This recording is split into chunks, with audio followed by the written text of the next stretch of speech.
Anthony. What? Wake up. What? Wake up. What? Dude, it's been 8 months. Okay, what's happening in 8 months? Well, nothing much. There's actually a lot going on in the world right now, but the main thing is that, Triple J's podcast just went over to, season 2. Oh my god, I've been asleep for that long. We're in season 2? We're actually, this is, episode 5, I believe. We're about halfway through season 2. Episode 5? Oh my god. So, I also have some bad news. So, a lot of people want a podcast, like, right now. Oh, okay. So, we need a film. So, I was really hoping that you had a film that we had both seen that we could talk about. I have a film right here. Uh-huh. I mean, I could name a bunch. We could do Parasite, we could do Endgame. But I think I want to talk about the greatest film of all time. Finding Nemo. Take that out and throw that in the trash. We're talking about a silent voice here. Let's go. Okay. So, so I don't think they heard any of that, so just gotta act natural. Okay, so, hello everyone, and welcome to the Triple J Studios podcast. We brought back a normal person. Not that everyone else was, abnormal, but either way, we're going to be talking about a silent voice, which, Anthony, why don't you just kind of give like a brief overview of your connection with a silent voice? It's 10 out of 10 masterpiece, greatest film of all time ever made in animated history. The story is amazing, the music is amazing, everything about it, the visuals are amazing, just everything about it is amazing. I think that's it for the podcast. I think that's it. I think we're set for like another 8 months. So, so needless to say, you've seen this film a lot, and you were actually the one that introduced me to it. We watched it live. we watched it together. So, as Anthony said, the film is called A Silent Voice, the movie, but it is also known as The Shape of Voice, the movie, and it is a 2016 Japanese animated teen drama film. Oh, this is why. Okay, so here's the problem. Names. I'm not good at them in English. Anything. So, I'm going to butcher this. It was directed by Naoko Yamada? Yeah, that's close enough. Close enough. Close and enough. why? It was... Start a whole... But I can't pronounce any of these names, so I'm not even going to try. But it was released on September 17th, 2016, and it had received a box office of $33 million, which, from, like, films that we've seen of, like, Endgame and The Greatest Showman, like, or Star Wars, they get, like, these hundreds of millions of dollars. Like, we're seeing a lot more films cross the $1 billion mark.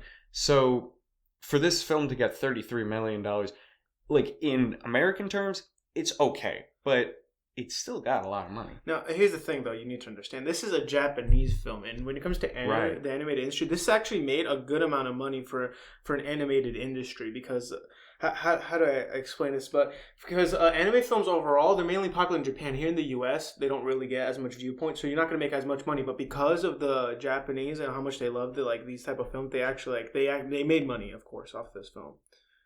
Right. Yeah. And especially with, like, other films, kind of like, I don't know, Mary Poppins. That went through a couple years before, or like decades even for some books, until it actually became into a film. This was, this film was based off of a manga or manga? Manga, which was released on November 19th, 2014. So it only waited 2 years, less than that, until it was actually put into a full feature film. And overall, pretty high ratings. I mean, Rotten Tomatoes, I think, gave this a 94%, and audiences are giving it a 93%. So it really had a lot to hold up to. Definitely. It's very enjoyable, and I can see why. Yeah. Now, the only anime kind of genre that I've really seen before any of this was Ponyo. Ponyo. Ponyo. We need to do that. Another one. Let's get focus on this one right now. So, yeah. So, Anthony, why don't you kind of give us like a quick introduction to who these characters are? Okay. So, first we have Shoya Ishida. He is the main character of this film and is aka known as the bully when he's younger. Then you have Shoko, I cannot say, Nishimaya. You now know why I wanted you to pronounce the names. But she's a deaf girl that gets bullied in this film. And then you have her sister, Yuzuru Nishimiya. And those are like, in a sense, those are kind of like the three main characters. There's more characters in this film. Which we'll talk about later. Which they're good supporting cast. But when it comes to this film, these are the three highlights of the film and the three main characters that go through this film. So, like, I don't know if you want me to, like, explain a little bit of the story and, like, how it goes, but the very beginning is about Shoya and Shoku and, like, all his, and Shoya's friends, right? They're all bullying, the whole class is basically bullying Shoko. But the thing is Shoya is the only one, like, that's been seen as, like, the big bully. And eventually, when everything comes out and, like, she loses an earpiece and she's been bullied, they finally found out, the teachers end up blaming it. The teacher blames it on Shoya, and everybody all of a sudden turns against Shoya, and, you know, things change later on. So let's talk about that scene a bit, because I was looking at the audio record and it was just going. I'm like, he's still going. So, kind of focusing back on what's happening in the scene. This is all happening in elementary school. Mm-hmm. Now, needless to say, like, bullying is a very serious topic. This film goes into a lot of more serious topics near the end of the film, but right off the bat, we're talking about bullying, which, like, don't. That's my message for bullying. Just don't. But yeah, so needless to say, as you said, Shoko, right? Shoko, yeah. Shoko. He's like the main bully. He's the one that... No, Shoya. Shoya? Yeah, I thought about the girl. If you're talking about the... No, Shoya is the main bully. Shoya. Yeah, Shoya. Okay. So yeah, Shoya is the main bully of the entire kind of film. Not that he is like a jerk, because we do see him go through a lot of character development through the film. But at the very beginning, he's essentially just kind of... What I think is that he thinks he's teasing, but... Because she doesn't see that. You gotta think about, like, this. They're kids at the time, right? So these are all kids, like, and it's a kid mindset. You know, you're not really thinking that you're bullying this kid, you're hurting their feelings. You're thinking more of, like, teasing, all that. So it's like, you don't feel like you're bullying this girl, but in the end, you know, that's just what it actually was. Like, this is how a kid's mindset is. You're not believing you're bullying, but it's just how it is. Right. You know? And then eventually, as you said, Shoko is the girl. She has an earpiece, so she's deaf. And then the bully takes out the earpiece, throws it out the window. This happens multiple times. Multiple times, until eventually one time it starts bleeding. In her that ear. means she had an eardrum burst or whatever. It's like, I forgot exactly, like, what it means when they're bleeding, but I'm pretty sure it's like her eardrum bursted. Yeah, so eventually this reaches to the principal, and then Shoya is singled out, like he's the main bully. I'm telling you right now, they were all bullying her, but Shoya was, you know, the one singled out, and everyone's putting the blame on him. Which, right, in fairness, I understand what the film's going for. I do think that it's interesting how they went from bullying the girl to bullying this one kid, instead of just having the principal possibly go stop all bullying, kind of thing, or like try to establish something like that. I mean, it's definitely, like, it's different how it works through all things. I'm pretty sure that's what the principal meant, you know, by all this, and, like, the teacher, for example, was saying these. But at the end of the day, it's like, these are kids. They're not, like, they don't think that way like an adult would think. You just have to imagine these are still kids, you know, in their view process. Yeah. They don't see themselves as wrong. They like to put the blame on one person because, you know, it's just much easier as a kid to put the blame on that person instead of putting the blame, you know, on yourself. Right. And then eventually Shoko is transferred to another school because of the bullying. And then this is where Shoyo finds Shoko's... Oh man, these are hard names to say. So going back and forth, it's like, who's the guy? Who's the girl? So the guy finds her notebook and he decides to keep it. Okay, that's fine. I don't really understand keeping the notebook instead of trying to go find her, but okay. Well, I mean, she left, so it's like, she left. How are you gonna find her? Yeah, fair. No, so she just keeps it in. And then that's when we finally get to, like, technically present day. You know. Yeah. So they're in high school now. I don't think, like, we didn't really talk about the opening. Like, I'm just gonna, like, mention the opening now. In the opening, you see see Shoya, and he's walking, and he's walking, and all of a sudden you see, I think it's in the beginning where you see a calendar, and it says, I think it says Death Day or The End. It's one of those two. Yeah. And you basically see him on top of a bridge, and then that's when we go to the past. And now we're in the present day. And he can't do it, so he gets down and goes home, basically, from there. Yeah, so it's this is also it's interesting music choice too, because at the very beginning it was all playing to the song by The Who, which was, I believe, a 60s band, with the song My Generation. I can't really find where the calendar was, but I'm sure if you look it up, you might be able to find something like that. But yeah, very interesting to put that song in there because that wasn't my first thought where this would be going. So they're in high school. Shoya is like an outcast. He's not really bullied, but more of just the ignored kid. And he kind of does the same with everyone else. He blocks out everyone around him, doesn't look at them. He becomes a loner, like, in a sense. He's just by himself in his own world. He doesn't... And, like, you'll see in the film, like, everyone will have X's on their faces. And this represents, how he doesn't know them and how he doesn't want to interact, with them. So it's like the X's are there to symbolize, like, hey, he doesn't believe, they're friends and all that. That's what it basically means. It's like, he's antisocial. Mm-hmm. Is what... But then we get to the best character in the film. Tomohiro Nagasaki. Not Tom. His name's Tom. You mean Tomohiro? Yeah. Nope, just Tom. Tomohiro. Tomohiro Naga. I'm pretty sure it's Tomohiro. Tom. So one day, Shoya is going out to eat lunch, and he goes to sit by a bench, and then Tomohiro is on the other side. And nothing happens here. That's when you really notice the character. But they're both in the same class, by the way, and they're just they just sit there. And then one day, Shoya gets to school. He puts his bike. Tomohiro, sorry, puts it. We'll just call him Tom again. So anyway, Tom ends up having his bike, right? And there's a guy there who's like, "Let me borrow your bike. I just need to borrow it." And Shoya, and he's trying to yell for help, like, "Help! I need help! He's trying to steal help!" So then Shoya ends up giving his bike to the guy, and go figure, the guy steals it. Shocking. So he's walking one day home, and then Tomohiro sees him, and guess what? Guess what he found? The bike. Whoa. Yeah, and so then he gives him the bike, and all of a sudden you see the X disappear off of his face. Mm-hmm. So he's starting to realize that he can form connections with people. So, which I think is like a good kind of message. So Shoya goes and visits the sign language center, and this is where he finds Shoko, who she's now grown up. She's in high school, and then he hands her the notebook as like, oh, like we can be friends now. We're different people. But she still doesn't know how to really take it. So they just they try talking to one another, but it's awkward. Which it would be. In his shoes, definitely. But so Shoko, when he first sees him, she runs a little bit away, but they get to talk a little bit, and she finds out that Shoya learned how to speak sign language. Yeah. And so that's how they're able to communicate. And eventually he's one day he's walking. And he needs a reason. He wants a reason to go visit Shoko, and eventually he sees this coupon for bread because he found out that she likes feeding the fish bread. The koi fish. The koi fish, yeah. So he ends up taking the bread, going to buy the bread, and then goes back to the sign language center.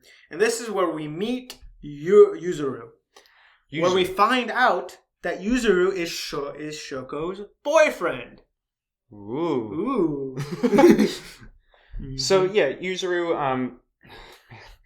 I don't know how to pronounce these names. So Yuzuru, she ran away that's a guy, right?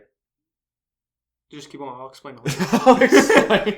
So they ran away from home, and they go like, "Oh yeah, you can come on in. You can stay at the house, because it's raining, right?" Oh wait, but listen, that's later. Is that first? Later? We're at the center, right? And at the center, Yuzuru is saying, you can't meet Shoko and all this. And then guess who comes in? Tom comes in and is like, no, my boy Shoya can go meet this Shoko. And Shoko notices Shoya, and all of a sudden she goes to go talk to Shoya, and they end up going, and Yuzuru starts spying on them with Tom.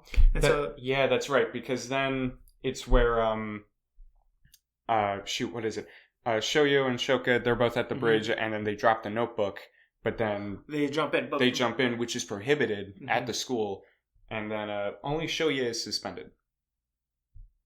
Do you remember that? No. Yeah. He never got suspended. He got kicked out. He didn't get suspended. Okay, what happened? They just go drop her notebook, they get out, and he gives her the notebook.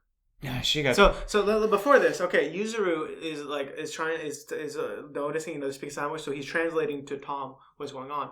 And basically, first he's translating like just jokes like, "Oh my God, you know that fat guy? He's so stupid." Yeah, and all that. But that's not what they're actually speaking. So then he finally does translate what's going on, and he's about to hand the notebook, but then he remembers a lot of stuff that were in the notebook. So he's like wants to take it back, and right when he's taking back, the notebook drops in the water. All of a sudden, Shoko jumps into it, and now this I don't know. Are we gonna go into the full detail? Like, are we gonna go into spoilers? This is a podcast talking about a film. If people have not seen the film, then they shouldn't be listening. So, spoiler warning, all this. Okay, there's a symbolism, all right? Don't need no warning. So, when he's going in to catch her, there's a reason he's not able to make it at that time. There's a reason he's not able to make it for the catch. I didn't make that connection. That's important later. But there's a reason he's not able to catch her, right? So, she ends up falling in and he jumps in after her. He ends up finding the notebook and starts yelling at her. She ends up yelling, "Shoko," not realizing she's deaf. Yeah. So then after that, they eventually get out, and eventually he just hands her the notebook. No one gets suspended. That may have been in the beginning, but it did not happen here. They got suspended. So what happens after that? Okay, so then after that, after they do that, they agree to like hang out, later and stuff, like to do stuff later. So what was I gonna say next? So after that, they just go home, really, and then it's just the next day. And then this, I just didn't want to make sure I was missing anything. Then the Yuzuru happens. All this. Then happens. Then the Yuzuru thing happens where she ran away from home, and then they come into her house. I'm surprised you haven't mentioned Maria. Maria? Maria. Who is Maria? Shoko. What? The kid. What kid? Oh, do you not remember Maria? No. Hold on. Maria. Who are you? Oh my God! She was in the duck outfit. Oh, Maria. Hold on. I take back everything I said about Tom. Oh, Maria. Oh, she's so cute. Shoko. Cause she had a little crab on her shirt. There's an Animal Crossing. Oh, that's cute. Okay, no, I'm not just gonna keep looking at. No, she's just like the sweet innocent one that just kind of is like, oh, hello. Oh, she's great. Either way, no, yeah. When you just yelled the name, like, who are you talking about? Yeah. Literally everyone yells everyone's name at one point in the film. So the way they meet Yuzuru is they go with Maria to a park. And at the park, we end up seeing Yuzuru is inside the tunnel, right? And ended up Shoya and Yuzuru start talking to each other, blah, blah. It's like, oh, I'm not going to go on your turf or anything, right? He finally slides down. And eventually, Yuzuru's just looking at them, and then he falls. And then all of a sudden, Shoya realizes that goes to pick him up, and they end up going to his house. Mm-hmm. And that's where, they end up eating food and all that. And, Yuzuru ends up talking to his mother and stuff like that. So then, all of a sudden, he wakes up and he starts walking home. And Shoya, noticing that I woke up, took the umbrella and went to him. And instead of putting it on both of them, he just puts it on Yuzuru. So he's getting wet while Yuzuru's getting dry. And also, he also brought Yuzuru's shoes when he was there, because he also knows that Yuzuru didn't have any shoes. So if people think that like Anthony's over-exaggerating with the fact of this is his favorite animated film, just keep in mind, he's giving exact details. I'm over here like, yeah, I remember. I just remember it raining. I mean, I also rewatched the film, so that helps a lot as well. Yeah, I mean, I rewatched it, just not recently. So they end up walking, and they have a conversation, and then Yuzuru's like, "You're just doing this, to feel better for yourself." And then Shoya's what do you think about that statement? What, do you think that there's like a part of him that's like he just wants to like make things better? I think that, but at the same time, what he said is, I just don't want to, hurt Shoko anymore. Yeah. Like, that shows, like, the lessons he's learned and all that. And it shows that he does really care for Shoko, and he actually wants, to make her happy. And that's when Yuzuru looks up at him, and, like, then that's when they really become friends. Like, yeah. Really there. All right, and then they're walking, and we get to the bridge, right?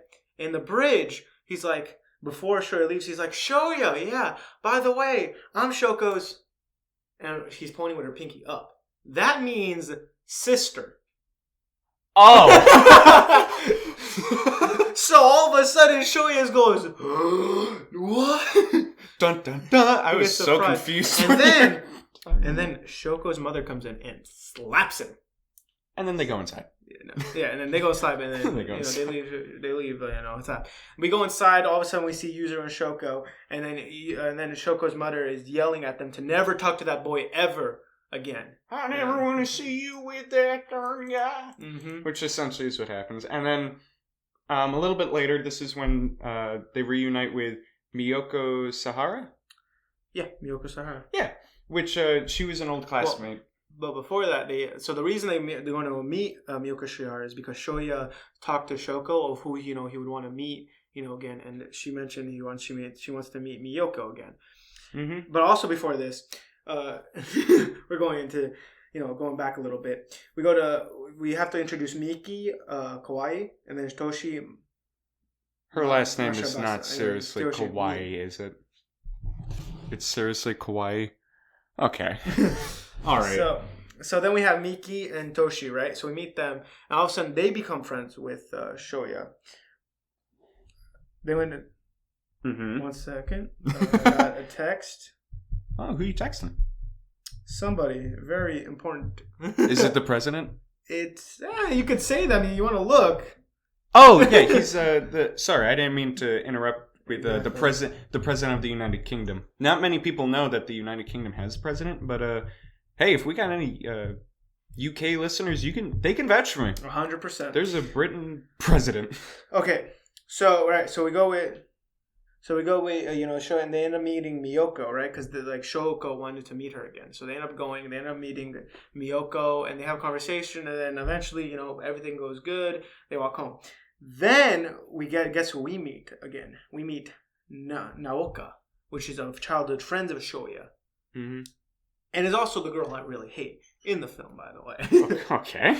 There's many. I don't know if you remember why, but yeah, I think when I describe what happens, you'll remember. No, I know why. I want to hear you describe. So all right, so Naoka sees Shoko, right? Mm-hmm. Right, and as she sees Shoko, she looks like, "Hey, we should go bully her." Because why not? Yeah, we should go mess with her again. So she takes the earpiece out, and then you see Shoya, and you can see how he changes. Like, stop it! So he takes that from Naoka and puts it back in the ear, and then Naoka's like, oh, okay, I see. Which kind of in that scene, you're like, yeah! And then she walks away. Mm-hmm. Then we get back to school, and we meet Miki and Toshi, and they end up becoming friends with Shoya. With Tom. And when they meet Tom is like, no, you're not going to mess up with my Shoya. All this, blah, blah, blah, blah, blah. Sound like you were going to start rapping.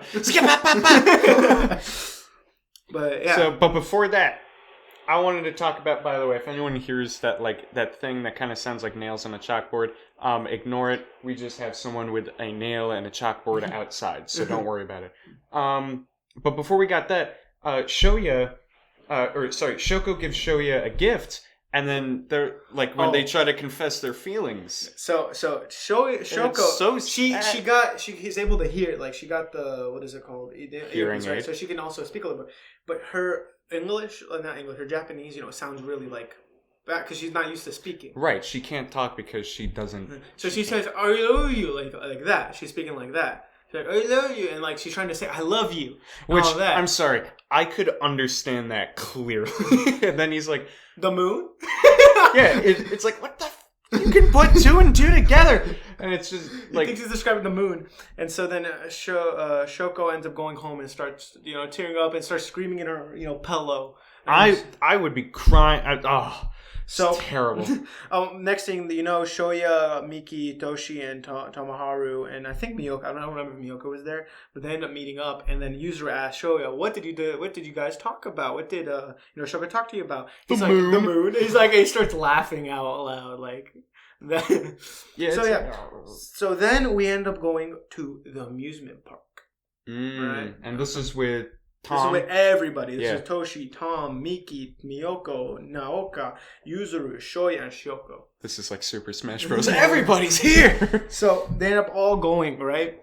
And so they end up all going to the amusement park. They're having fun, and then Shoya for the first time is like, he's having fun. And he's questioning, "Can I have this much fun? Is it possible to have this much fun?" And then Naoka comes in. "Shoya, I'm really hungry. You want to go get something to eat?" And he's like, "Okay." And then you know what? He pulls him out and they go. And guess who he meets at the food stand? Tom. I wish. His old friend who became bullies to, to him. So I don't know if I did not. I don't think I said this. Yeah, no. Shoya's old friends were like people like when they would talk bad to him in middle school, and that's why he didn't make any friends in middle school. Mm-hmm. Because they would talk bad, like, oh, he did this to a girl, deaf girl. Which is like, you hypocrites. You were encouraging it. So basically, that's why he made no friends, and that's why, became, like that. So he meets him, and like all of a sudden he starts like, he has memories, all that, and he starts like panicking a little bit, and he gets back to the group. And then Naoka realizing, this can't happen. So all of a sudden, Naoka and Shoko end up going, Naoka wants to take Shoko up to, or the carousel.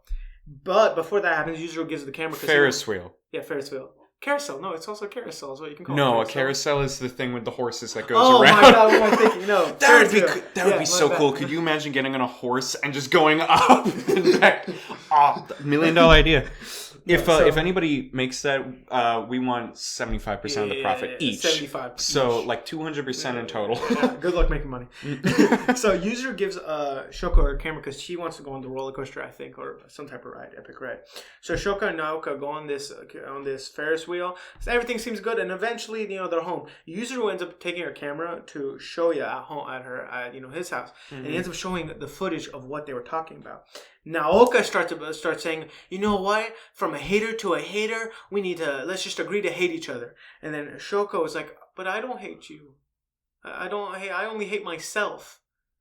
Oh yeah, that was a line said. Mm-hmm. And then that's which when I heard that, I'm like, ooh. And Naoka starts screaming at Shoko and all this. He's like, stop saying sorry, all this, all that type of stuff. And that ends up happening. And then the Shoya's like, gosh darn it, he gets a little mad and all that.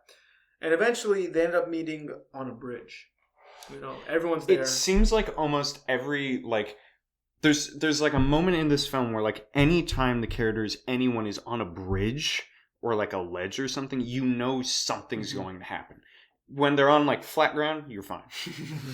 Bridges are where things happen. So, go on. So, sorry. Shoya ends up, they're all there, and then all of a sudden, she sees Naoka, and he says, Naoka this, and he starts talking about everybody, like, Miyoka, you're always too scared, all that, and, like, she's like, what? And, like, they all start bringing, and then Miki's like, you are bullying her, too, all that, and then Miki's like, no, I wasn't, all this, you guys were the bullies here, all this type of stuff was happening. But, like, realistically, he's right. Yeah. Like, 100%. And then Toshi was there, it's like, bro, that's not cool, man. And, like, Tom, he talks to Tom. He's like, Tom, I never asked you to be my friend and all that. And then Tom's like, you know what? I know you don't mean it, man. But I'll give you some time right now. You just need some time to yourself. And, like, so he ends up, they all end up going. And the only ones that are there are Shoya, Shoko, and Yuzuru. And then Shoya's like, hey, you guys want to hang out there? And then here's the thing that happens that's, like, kind of like, what is going on? He starts acting really happy and all that, like, don't you feel, all of that. He starts acting like this, only happy guy, and he's only hanging out with, Shoka, Yuzuru, and Shoya, and saying, like, how great this summer has been, stuff like that. Mm-hmm. And, wait, did we mention, no, the birthday party hasn't happened yet. Birthday party? The festival? No, there's also a birthday party that actually, before, I think this was, no, it has not happened yet. But also, the one thing I have not mentioned that, like, happens, a little earlier is, so eventually, they're going home, and then Yuzuru, has a grandmother, right? And Yuzuru and Shoko has a really good grandmother, and she dies, like, in the middle, like, she was giving Yuzuru advice, stuff like that, and as they're sleeping, she ends up dying, and we end up seeing Yuzuru the first time in her, school outfit.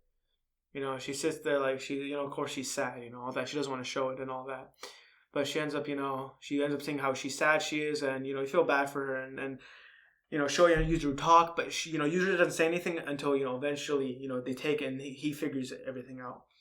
But that's just a scene I wanted to mention because it's a scene that's like it's like what would happen if I lost my grandmother, like how would I act, that type of situation. Which this film is something I think now is probably a good time to bring up at any time.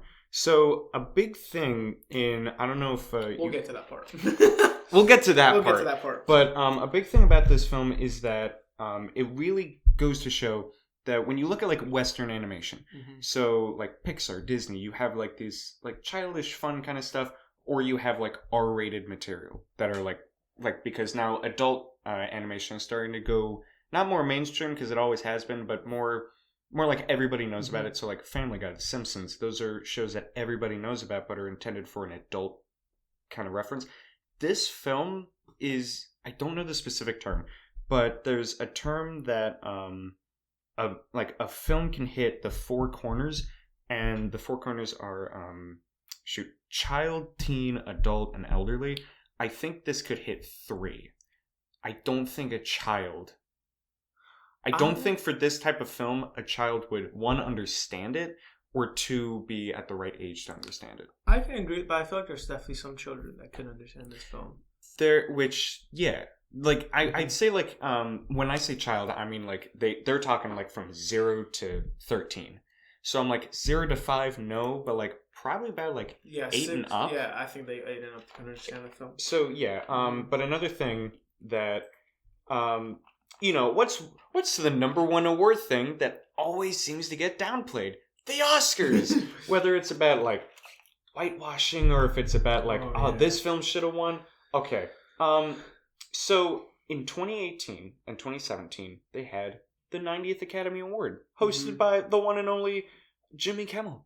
Of course. Crazy, right? And you had some good ones, right? Best Picture, The Shape of Water. I've never seen it. Never seen it either. Best Actor, you got Gary Oldman. Best Actress, Frances McDormand. Very, very good stuff. Best Original Screenplay, Get Out. Best Adapted Screenplay, Call Me By Your Name. Pretty good stuff. Best Animated Feature Film. This is where it goes down. So, Loving Vincent. Ferdinand, which was the Christmas, I know. You know the one. The Breadwinner. The Boss Baby. Oh yeah. And Coco. Coco won. But the main thing that I've seen people get angry about is The Boss Baby getting nominated for an Oscar, which I don't disagree with. I think there's definitely better movies. Again, there's The Silent Voice definitely could have been on that list. That's why people are mad, is because they're essentially saying like there's been very little like anime or any like Japanese kind of material that has ever won an Oscar. And that's what I'm gonna say. Like for like last year when Parasite won, that was Oscar, a huge that was such deal. a big thing because it's different because like an international movie won like this, and that's what made Parasite all of a sudden become so popular. Before it wasn't like it was whatever. It's a film. It's also different because it's a film that you're right. It's international. But it also won so many. And it won 4 and was nominated for 7, that's what made more people watch it because of how they won the Oscars. That's what I liked. You know the Tampa Theater? Yeah. Yeah.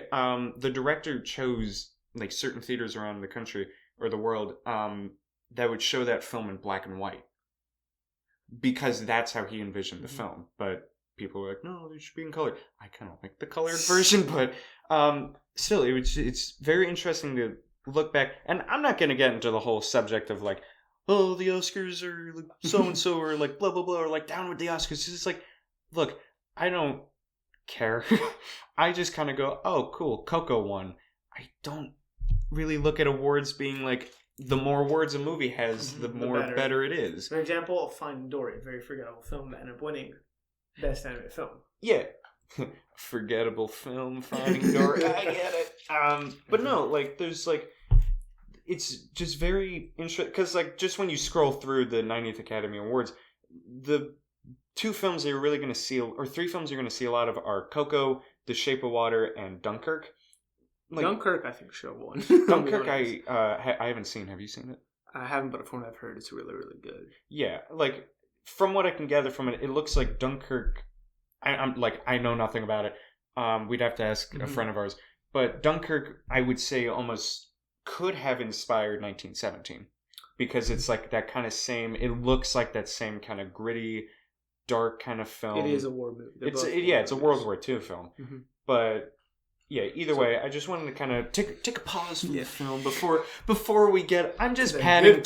I'm padding out time for this next part. So.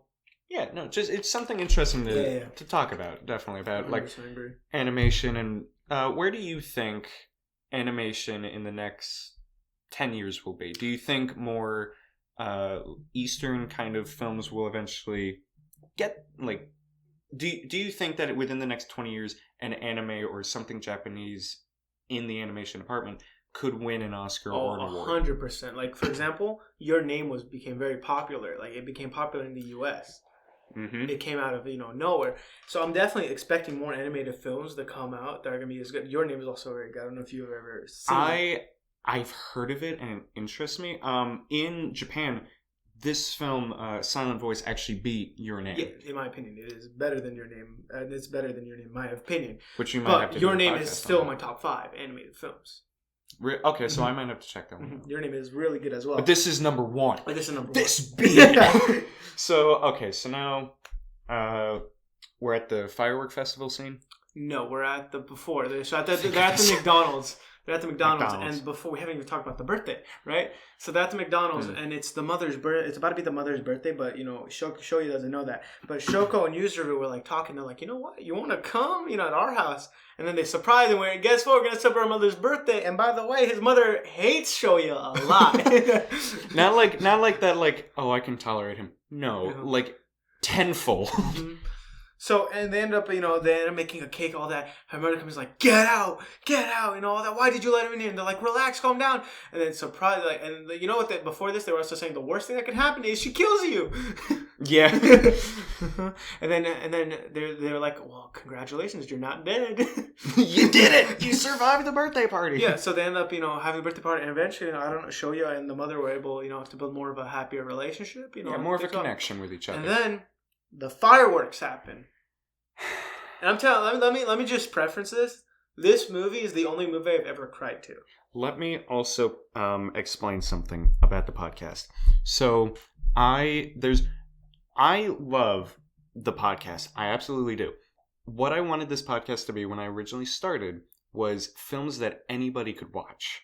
So it started out with like Planet of the Apes, and then it went to The Lion King, and it was kind of like family kind of films.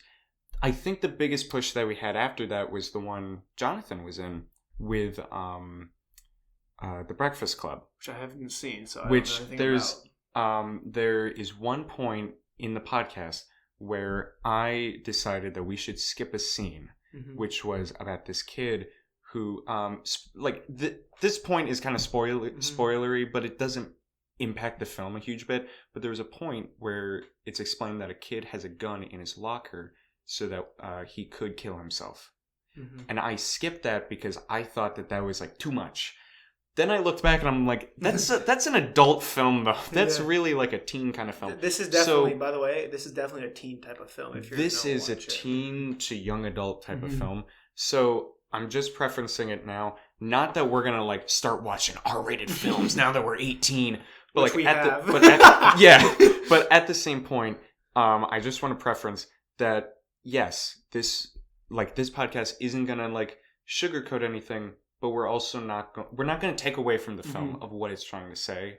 And by the way, very spoiler warning. If you guys want to watch this film, this is such an important scene. If we've spoiled everything up to this point, stop.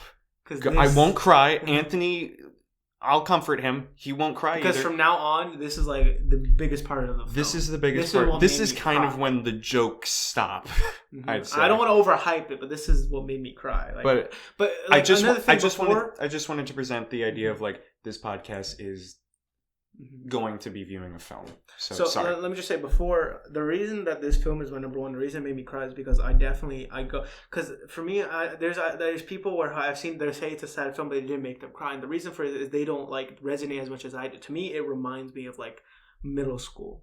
I had very I don't want to go in like great. I'm not gonna go in great detail, but like middle school was a bad year for me, and that's when we started connecting. Yeah.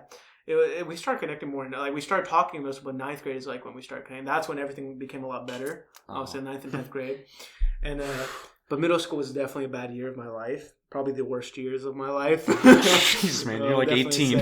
I'll say right now, it's probably my worst years of my life. Yeah, I don't want to get too into it. No, I don't want to. But just from my point of view, I'd say it wasn't middle school. Middle school was tough, but for me, it was 10th grade. 10th grade sucked. But no, it was definitely. Like, needless to say, like, I didn't, like, neither of us bawled over the film, but To quote Wreck-It Ralph, tears were shed. I don't know. I mean, I bawled the first time I watched it. I teared up just because it's like I can connect with it, but it was just like I don't know.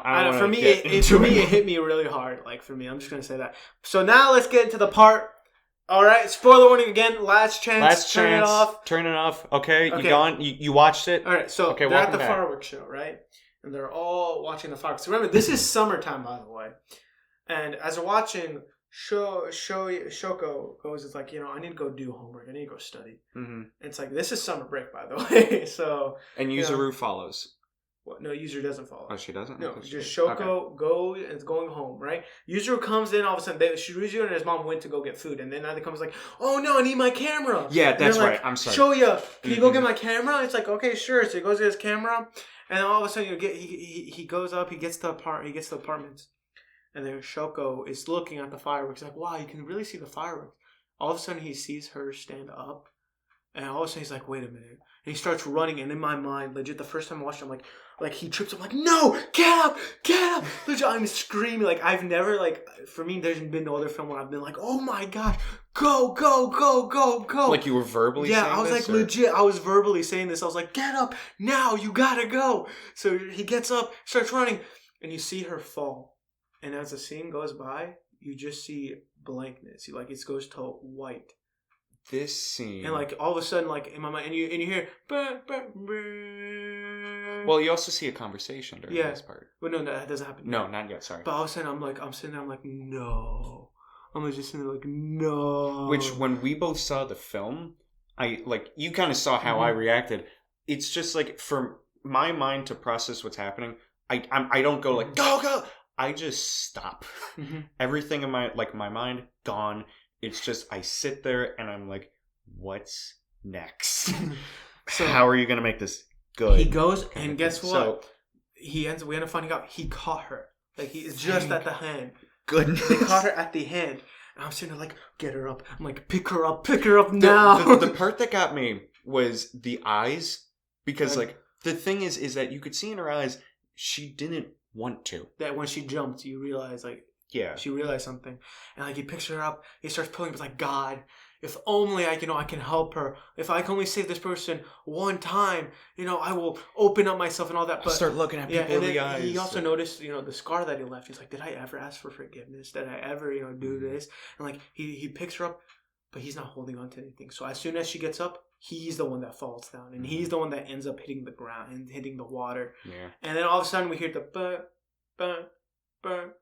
And then this one, the conversation is happening inside his head, I believe. I'm not exactly sure what happens. Yeah, but just that scene. I don't know if you've ever played this game, but it's a phenomenal game. It's have you ever heard of That Dragon Cancer? No, I have not. It is very powerful because it's seriously, it's cheap. It's a quick play. Just play it. It's essentially about the father coded this game.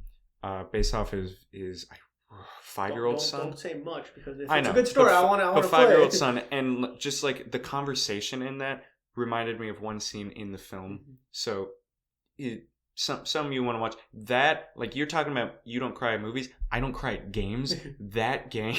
I haven't cried in that game yet. that game was powerful. I'm not sad from you, but no. So he luckily. But wait, before this is when I was crying. Legit, I was like, no, are you kidding me? I'm like, this is what you made me want. This is what I wanted to watch. This is what people were saying. This is what I chose. This is what I chose to do with my Thursday. And I was actually shocked at myself. Like, why am I crying? Legit, I looked. I'm like, oh, why am I crying? You had the anime of oh, what? It's it's the first time I was crying. And legit, I was actually kind of. I was really shocked. Mm-hmm. That I was crying from a film, and so basically. After that, we end up finding out that he's alive, but he's in a hospital and he's very bad. The mother comes in. We see Shoya's mother. We see Yuzuru just sitting there, wagging her tail, looking up at the sky at the hospital, and we see Shoya's mother come in, and then Shoko's mother comes and goes on her knees. And remember, they're very the Japanese are known for being prideful. They don't Yeah. If you go on your knees, you're that's seen as you're really like, you're asking for, like, you're getting rid of all your pride, and you're just going, like, basically it's all forgiveness. It's like asking, it goes, it's like, I'm sorry, all this, and like she's like, no, get up. It's like the mother starts tearing up as well. Like they're all just sitting there. Same thing with Yuzuru. He's also crying too. He's like, man, my stupid sister, wanted to kill herself, all that. And then you get to the part. Oh my, this pissed me off. Probably one of the most. Yeah. You see Shoko and Naoka together. Yay! A good combination, right? And you see Naoka start yelling at Shoko. He's like, why is Shoya in the hospital? You should be the one in the hospital. It's because you wanted to kill yourself. And he starts beating her up. He's like, I'm sorry. And then the mother comes in and starts slapping Naoka. I'm like, go for it. Go. They start slapping each other. And they're like, oh, and then all of a sudden Shoya's mother comes in, break the whole fight. And then as things were going, down, Shoko ends up, because of this, she wants to change. She wants to change as a person. And she wants everyone else to change. So she goes to Mayoka and it's like, we all need to change. We need to be better people. And basically she gets everyone back together, all that, and everything would go good. And then one day she's sleeping, and I forgot what happened, but I think it was a dream or something she had. She had a dream of Shoya just walking away. And she wakes up and goes straight to the bridge. And then she sees nobody there and starts crying. And then Shoya all of a sudden wakes up. He's like, he wakes up and he gets out of the bed and he starts going for the bridge. He starts going and he gets to the bridge and he sees nobody. I'm like, no, did she leave? I'm like, please, no, they gotta see each other one time. Come on, they gotta admit their love for each other. And then Shoya and Shoko, they end up seeing Shoko just sitting there, there, and they end up having a conversation. And it's like that moment, I was like, oh, thank God. Everything was, going good. Shoya eventually gets out of the hospital and he ends up going to school and everyone's surprised to see him. It's like, oh my God. Oh, by the way, we find out that Shoya was actually saved by his two old friends. Mm-hmm. He was actually saved by them too. Yeah. Yeah. When he fell, they ended up finding him and they ended up taking him out of the water and calling, the ambulance and all that. Yeah. So, we end up, Shoya and Shoko end up going to school. But Shoya's like, oh, he gets really nervous. He can't look up. He's looking down and he ends up going to the bathroom. And guess who comes in? Tom comes right in. With that facial hair. Yeah, Tom goes right there. He's like, look at me. Look, he goes in the bathroom, goes in the stall, and you see him looking to the side, not looking, at him. And he goes straight there. He's like, look at me. Give a hand, please. Look at me. And then he ends up looking up, and the X goes away again. And all of a sudden, everything goes happy. He's started happy. He's like, Shoya, I'm so happy you're okay. Stuff like that. Just kind of keep going. Forget the dog. And they end up going out, right? And basically, eventually they go to a school festival. Well, they're at the school festival. And he's looking around. There's X's on everyone's faces. Well, before Miki, Toshi, everyone gets together. Sorry, I gotta explain everything, okay? I know you like this film, but listen, we're almost done. All right, they end up getting together and they end up all, being together and they give Miki ends up getting a gift and says, I'm sorry, I wish we could have finished all the time, but he's happy. And eventually they go to the festival. And eventually, when he finally looks up, all the X's disappear and the movie ends.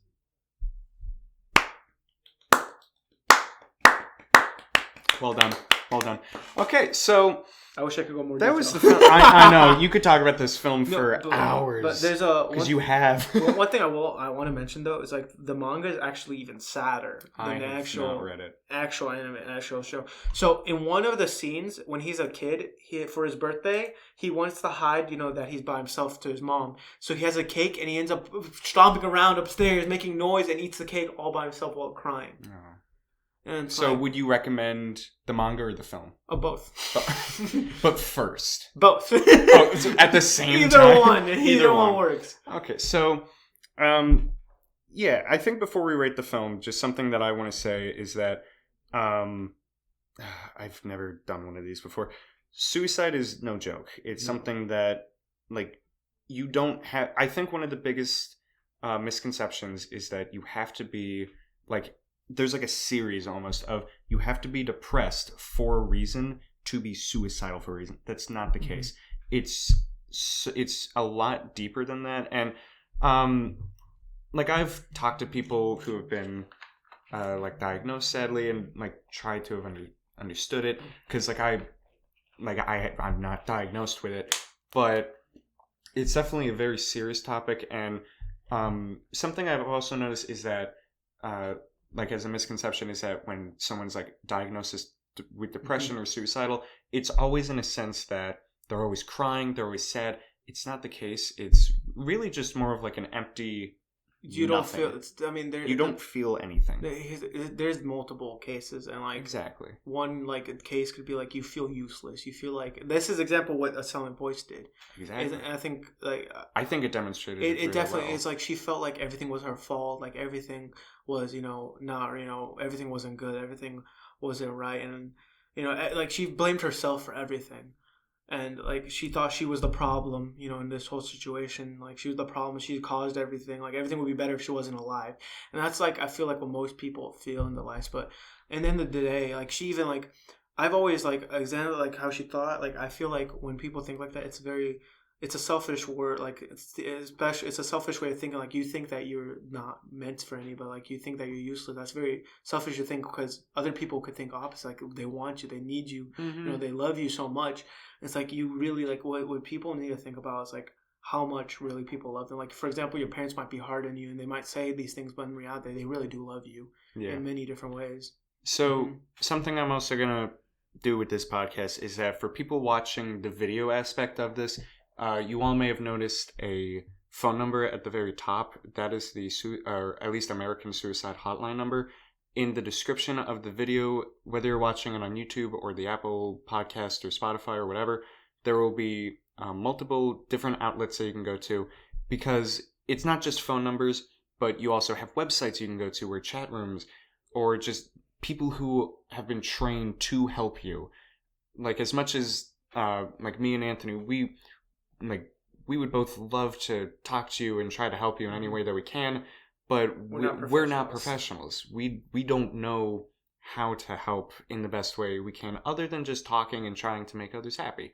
So definitely reach out to someone. Even if you're not depressed or suicidal, it's always important to let someone know that they're important, that they're loved, that they're wanted. So definitely something you want to talk about. So all right, now that we got the movie and sad real part, hey Anthony, hypothetically, what would you rate this film out of, I don't know, 10 koi fish? I think you need to rate it first. I need to rate it first? Yeah, I can't be affecting your opinion. Okay. You're sitting down. Everyone at home, sit down because I, for the first time, have rethought my rating system. Ooh. I thought what I was rating as a 10 was my favorite film, and I deemed that wrong because it should be a standalone film. This gets the golden triple J, 10 out of 10 koi fish. I'm so happy. I think the animation was wonderful. The music was fantastic. The story and messages it was trying to tell people and succeeded in telling, phenomenal. So for that reason, I will say it is not my favorite all-time film. Which does hurt me, but it's okay. I'm sorry, but I still absolutely love this film. So it gets the golden J. This goes above and beyond at 10. It goes to at least 10,000. Why do you gotta up me? No, bro. It's my number one film. It's like I said. There's reasons for it that I don't want to go into details, but it's definitely my number one film, 100%. If I would recommend this to anybody, every single person, I recommend that you watch this film in the whole world. If you're listening to this podcast, watch the film. Watch the film. We should probably have said that in the very beginning. I think 53 minutes in is fine. All right. So, all right. Well, Anthony, thank you for coming back. I will be back. I am your only choice now. Essentially. But no, we definitely want to start bringing these podcasts back. We definitely want to start getting more on like a schedule kind of thing because that's something we've been talking about. We want like a schedule for this. So, Anthony, sorry for coming in and interrupting your nap, but I'll let you get back to it. 8 months later, so okay. That's fine. That's fine. 8 months. I'll let you go. So right. Good night, everyone at home or wherever you are. Good morning, good afternoon, good evening, good night. See you later. Bye, Anthony. Bye.